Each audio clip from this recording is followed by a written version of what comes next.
And now some breaking news from the Olympics. Well, not in the literal sense of the word. We are talking about breaking, what many call breakdancing. It is a dizzying mix of moves to hip-hop tunes, and it is making a debut at the Paris Olympics. But is breaking actually a sport? Why has it been added to the Olympics? We'll tell you. We'll also discuss how the games have evolved over the years with weird, wacky, and even dangerous additions and deletions. Here's a report. A whirl, a twist and a leap. These intense contortions are an art form, but they're also a sport, at least according to the Olympics. This is breaking, and it's witnessing a watershed moment, because more than 50 years since its inception, it's making its debut as an Olympic sport in Paris. B-boys and B-girls are vying for gold. But while they chase glory, they want to make two things clear. First, this is called breaking, not breakdancing, which is a term coined by the media. And secondly, yes, breaking is a sport.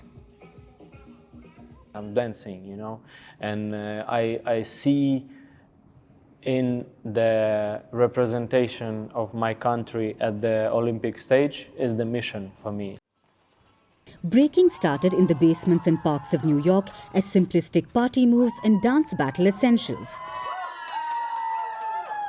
Breaking was conceived by Black and Hispanic youth.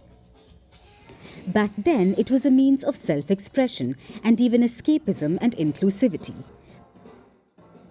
But over time, breaking has been cultivated into a serious physical performance with athletic moves and strict rules, from execution and musicality to originality and technique. So this year, breakers will face off on their biggest stage ever. We came from the streets in Black and brown communities. Breaking has really kind of globalized, and now we have this extremely beautifully diverse world. Because breaking is a lot more accessible than a lot of other sports and art forms that are out there. Going into something like the Olympics for the very first time, we are now the faces of breaking for a bigger audience and a bigger platform. But this is not only exciting for the breaking athletes, it's also good news for the Olympics. The International Olympic Committee has been searching for ways to attract a younger audience. In recent years, they have added surfing, sport climbing and skateboarding to the list of competitions. And now, breaking is another addition because it's culturally relevant and it's a hit on social media. But the games have not only made additions over the years, they've made several deletions as well. Life-saving was once an Olympic sport. It had events like mannequin relays and rescue races. Tug-of-war lasted for 5 years. Painting and sculpture was considered a sport as well. But if you think this is absurd, the Olympics also had pigeon shooting. And for a while, they weren't just shooting birds, they were also shooting at each other with pistol dueling. They used wax pistols, but still. Many are glad that this competition was discontinued. Olympics forgotten sports is a long line. Anything that was too boring, weird or dangerous was discontinued to create space for newer sports like breaking. It may be tough to digest this as an Olympic sport, but with its debut, athletes are already breaking barriers.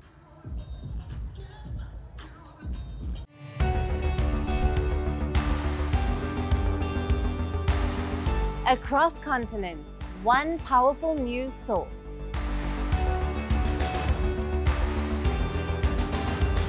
Bringing you diverse perspectives on the issues that matter.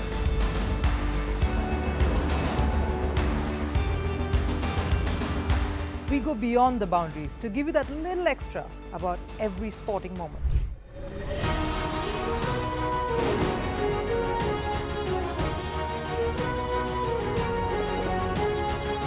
So thank you for making Firstpost 5 million strong.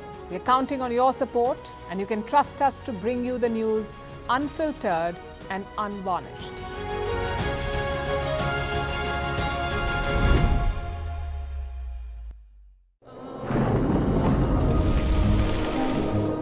Climate change is on our doorstep.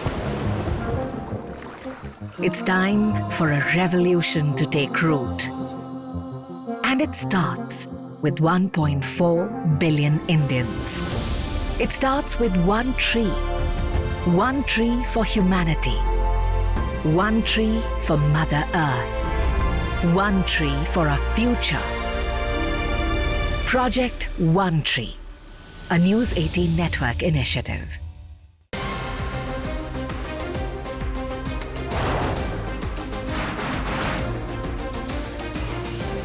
On the show today, the T20 World Cup bandwagon has moved across to the West Indies. What can we expect from this? Hello, I'm Alison Green, coming to you from Durban, South Africa. Today we have a special show. Start with a report on India's shifting nuclear posture. For the first time since India officially became a nuclear power. Hello and welcome to Firstpost America. I'm Aaron Ham, coming to you live from the nation's capital,